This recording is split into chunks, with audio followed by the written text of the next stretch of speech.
Being first responders, we'll go in and we'll hit something, and it's a day, we're gone, we're out of there, you know. But this wasn't leaving. But it was every day we woke up, there it was. That's why you couldn't sleep. For 3 months after the flood, Nick Bouchon Jr. woke up at the East Taylor Township Fire Hall.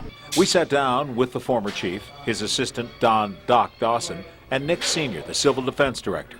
Oh my, it was terrible when we went down there. From Mineral Point to Franklin and Woodvale, the men went from one call to another, and 30 years later remember it so vividly. And all of a sudden you just watch trees just flop, flop, flop, flop. Just, I mean, fast as your eyes could see it, trees were falling, coming down with the water, and made this huge dam. The pile of debris trapped several Franklin firefighters in a house when Bouchon and his crew tried to rescue the men. And they put this ladder truck on. And when the lightning hit it, it lit that ladder truck up just like a neon light. Eventually, the men made their way out. And they actually would shoot their lantern out and break the window. And that they went from house to house, and that's how they got out. Their comrades had been saved, but others weren't so lucky. Bouchon remembers a man he pleaded with to leave Jerry's bar. We're not leaving, you know. It was like a hurricane party. Yeah, and they wanted to stick it out. Right. Then it flopped over. Instead of the roof being a high point, it was the eaves. Yeah. And there were people hanging on that eaves. Yeah. And we seen the guy. That guy that didn't want to come out. We seen him on that, and the next thing, it just went like that and was gone. I think they found him down at Tanneryville. I have no idea. I mean, miles away. While East Taylor Township itself escaped serious damage, Johnstown did not.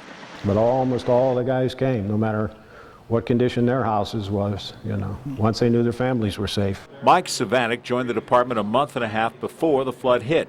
He remembers equipment failure complicating their rescue efforts. We actually got a flat tire. The water by then was, you know, up on my calves. We had lost radio communications. Because when those towers went down, all our radios went with it. And there was no way of telling how many firemen were killed or injured or where the trucks were or anything like that. But if there's one universal theme that resonates with all these men, it's the story of the people. I mean, the whole city was overwhelmed. So it was, you know, neighbor helping neighbor. To me, it was an experience in good mankind to watch how people responded. They'd never call themselves heroes. Instead, these men point to the neighbors who helped 52 displaced Woodvale residents forced to live in the East Taylor Fire Hall for months.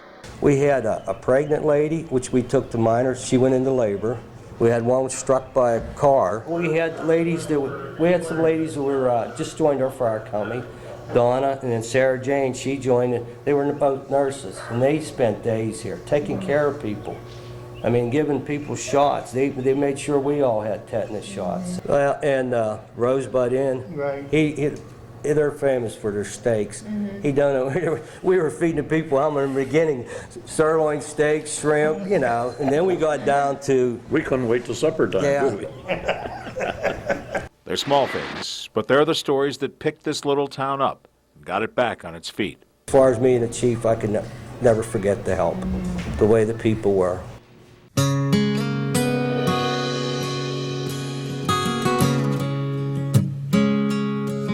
In a sleepy little still town in the Pennsylvania hills, I was born in '55 in a place called Tanneryville. Growing up was easy, life was at its best, but ahead would lie the test. We had our share in '89 and again in '36. Come on, God, we've paid our dues, please don't do this again.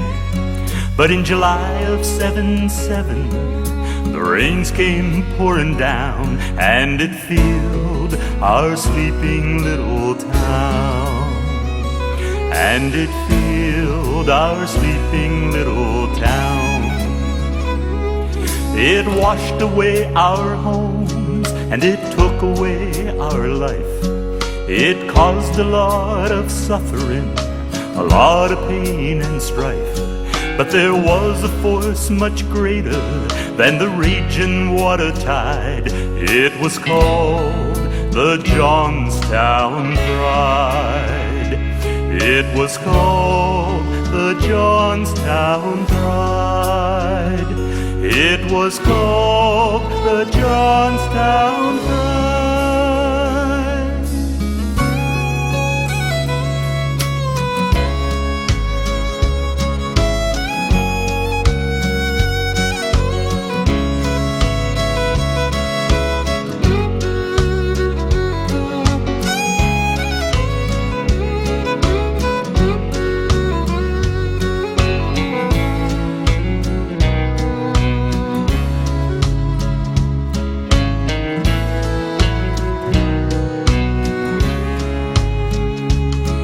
A nation it did witness the losses of our town, when Mother Nature showed her wrath to bring this city down.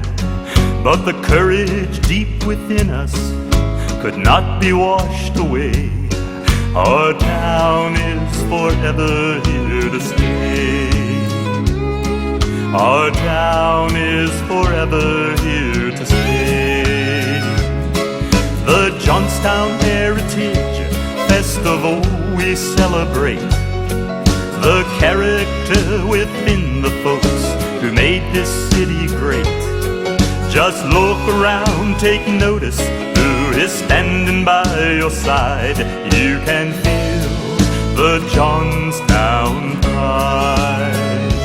You can feel the Johnstown pride. You can feel the Johnstown pride.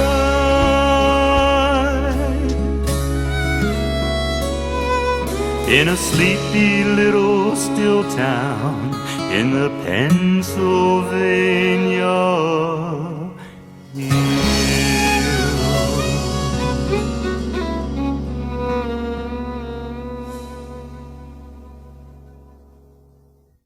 While downtown Johnstown was being drowned by torrential rain, library employees like Rita Clark were just closing up, making their way home. It was raining so hard I could hardly get out of my car.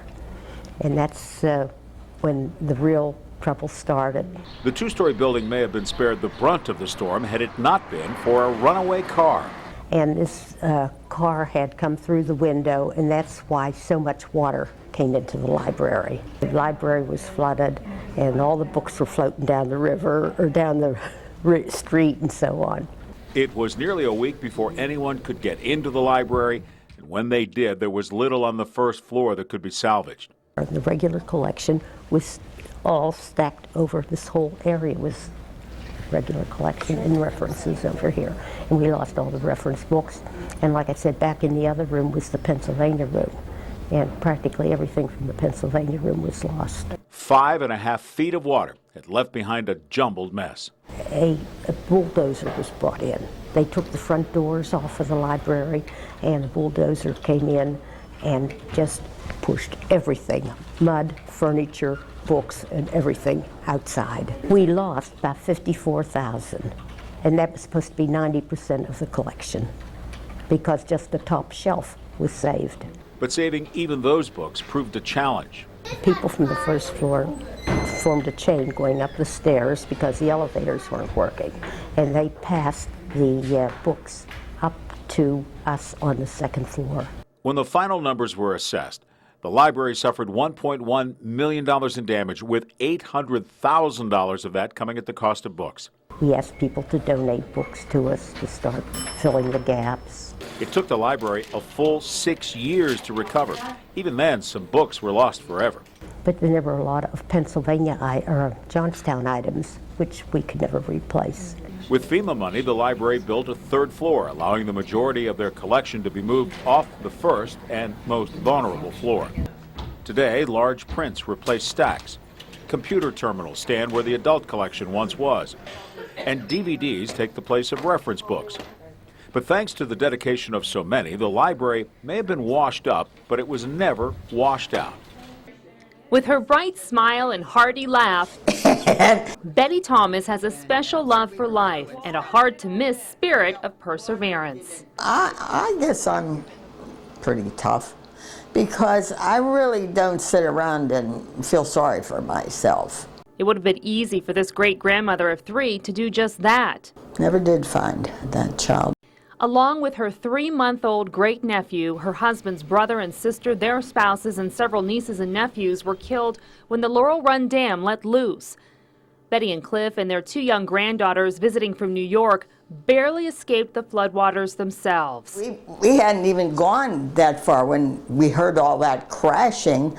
It was coming in our place. I remember my daughter-in-law saying they were a nervous wreck coming down. The further they came, she said, oh, you could hardly believe that we're going to find them alive.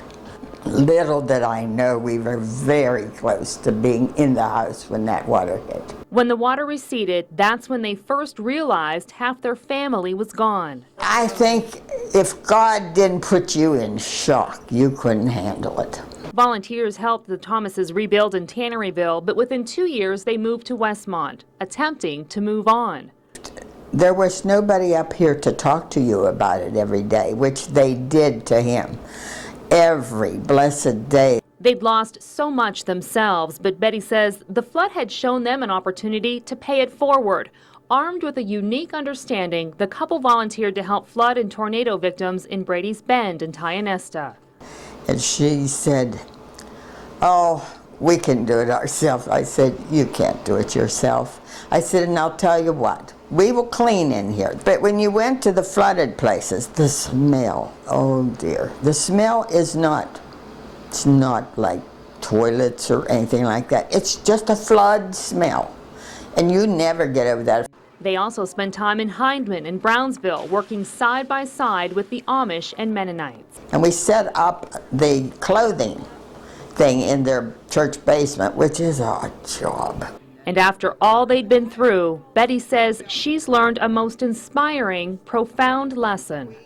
And since you can't do anything for the dead, the next best thing is go to where the living are having the same experience. And that way, it really honors the people that died. I think that's the thing that makes it worthwhile.